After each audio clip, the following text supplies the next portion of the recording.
nandito kami ngayon, naglalakad kami. Sama namin yung mga estudyante namin. Come on, let's go! Ang init, grabe. 11 o'clock ng umaga dito. 11, no actually 11:30.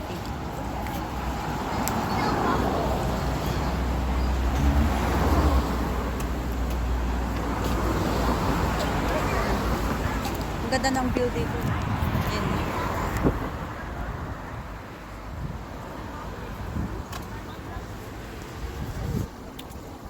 Lakad-lakad muna kami. Parang ano to parang school trip siya. Pero dito lang, malapit lang sa amin. Kaya kaya siguro ngayon kami naglakad kung kailan kainitan. Ewan ko. Yan, medyo malilim na dito ng konti kasi tawag dito, marami mga kakahuyan. Kahoy. Malalaking kahoy.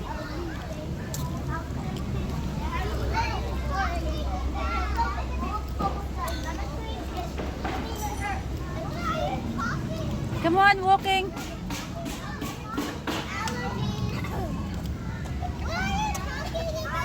Babagal mga bata. Para kami mga nakatungkod na naglalakad. Sarap ng hangin, guys. Maaliwalas. Medyo mainit nga lang. Ganda dito sa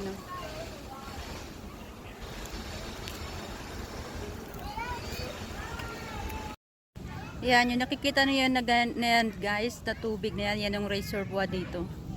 Diyan yung kinukuha yung tubig sa supply ng Hong Kong.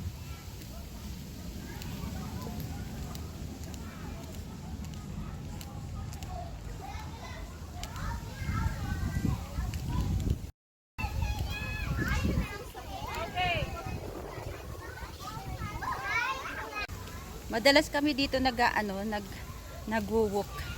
Kasi hindi siya masyadong mainit dahil mga puno. Ayan, daming puno. Ayan. Malilim yung daan. Hindi siya masyado. Tsaka mahangin dito. Hindi siya masyadong mainit. Yun. May mga part lang na siya na mainit. May part naman na hindi.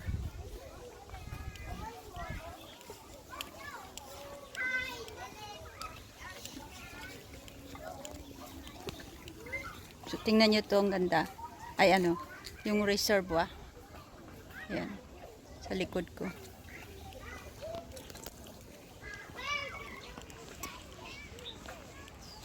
Buti nakapag-vlog ako ngayon habang nagtitrip. Ay, nag-walk kami ng mga estudyante.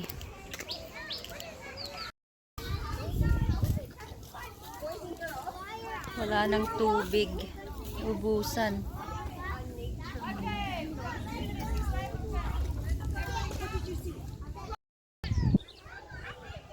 Yan, guys, yung reservoir.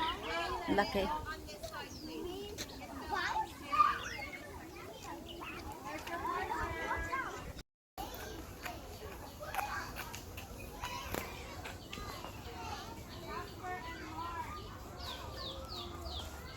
Go, go, go, go. Keep walking, please.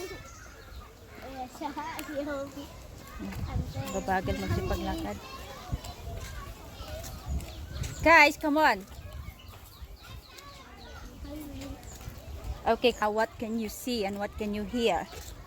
I can see butterfly. Butterfly. Okay. Yeah, I can hear bird chirping too. And what can you see on this side here? I can see the sea. That's not sea. That's a fresh water. This is a Pokpolam reservoir.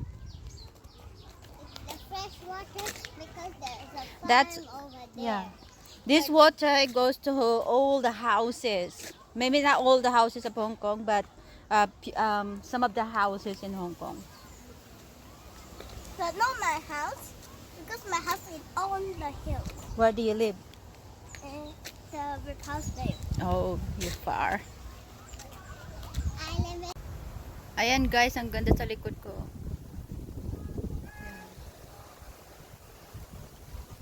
Babalik na pala kami actually. So, mamaya na lang ulit. Ayun, ako ay nakauwi na ng bahay. Tapos namin kanina nature's walk. Grabe ang init. Yung mga estudyante namin nagko-complain na nainitan daw sila. Ngayon naman ako ay mag-gym. Tapos na rin ako yan, magre-ready lang ako. Naka-outfit na ako pang gym ko. Konti na lang, ma-achieve ko na. Ayan.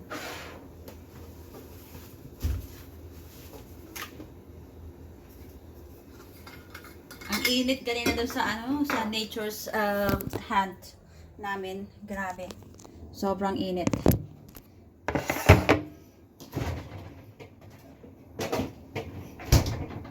Kaya pag uwi ko, pagdating ko sa bahay, nag-body shower agad ako kasi para just to cool down my body.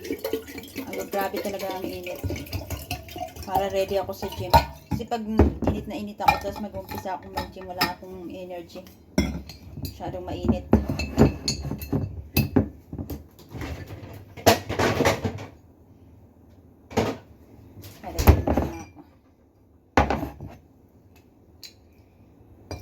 Ilang araw rin ako hindi ako nakapag-gym.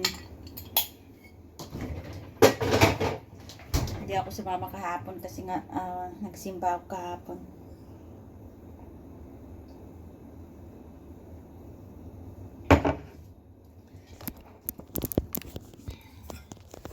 Ayan, tinuloy yung outfit ko. Malapit na guys, konti na lang.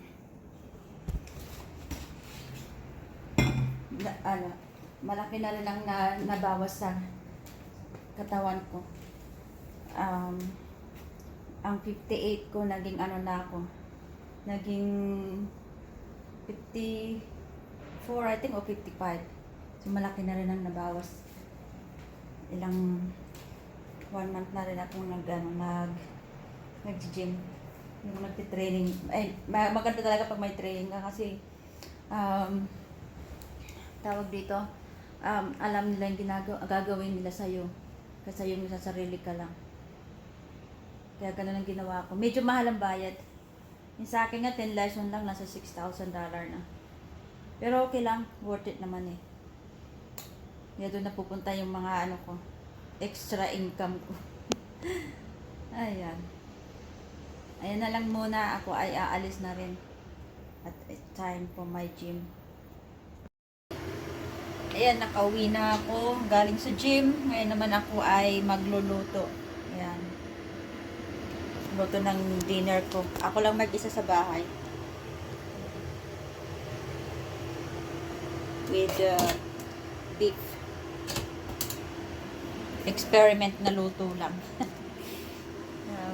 Ako lang naman kakain kaya ine-experiment ko lang kung ano yung parang klaseng luto. Luto lang naman ako ng sitaw. Yun lang naman. Ay. Happy na talaga ako. Di ba? May shake na.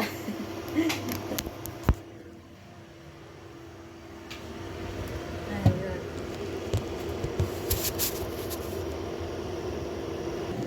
Hindi ako magluluto. Ay, magkikisa muna.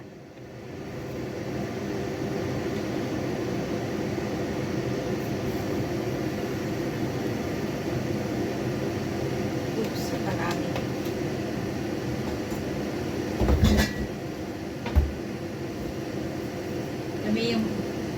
Yung mango ko. Green siya sa labas pero malambot siya sa loob.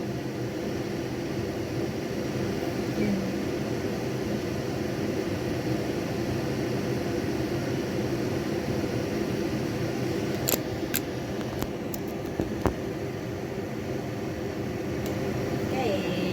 Saan ko muna itong niluluto ko?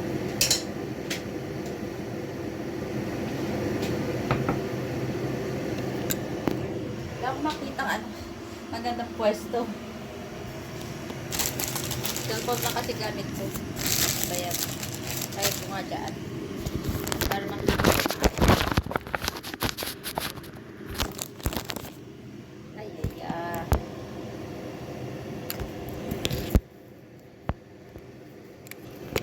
Hirap ng lit-lit ng kusina. Nakakainis. Yan. Yan. Gotcha.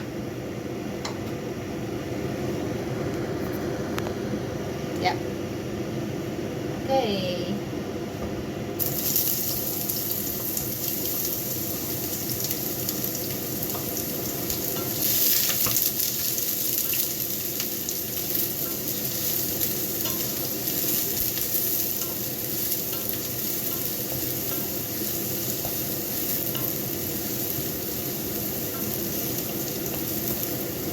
Kapag Monday guys, ako lang mag-isa dito sa bahay kumakain. Minsan naman umuwi yung asawa ko ng maaga. May meeting kasi siya pag Monday, puro meeting kasi kaya I end up eating alone.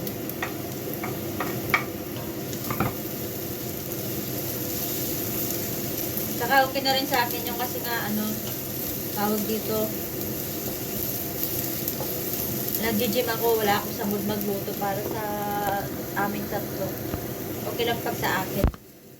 Oops! Matakbo yung ano, cellphone ko.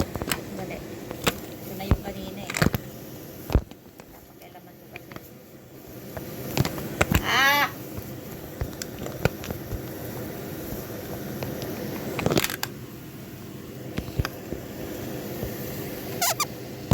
Bumababa. Yan.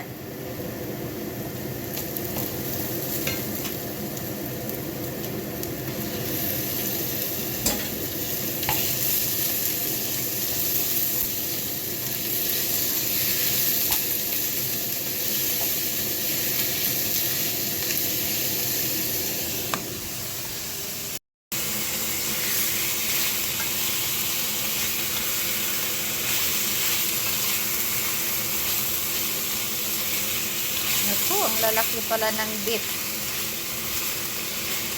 Kala ko maliit yung slice niya. Slice na kasi ito nung binili ko. Diba yan? Lalaki. Pang stew. Hindi pala pang stir fry yung binili ko.